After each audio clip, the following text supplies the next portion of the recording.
Now let's look at the combination valve. Since combination valves cannot be adjusted or repaired, they must be replaced. If there is a leak around the large nut, the valve is defective. Slight dampness does not mean the valve is defective.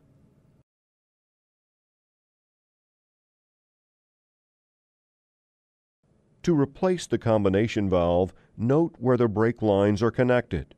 Remove the electrical connector, lines, and fasteners securing the valve.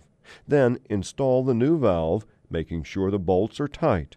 Reconnect the lines and electrical connector to the warning light.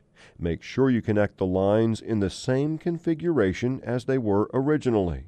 Finally, bleed the brakes at the lines and wheels. Other valves are replaced in the same manner. These valves include metering valves, proportioning valves, and pressure differential valve.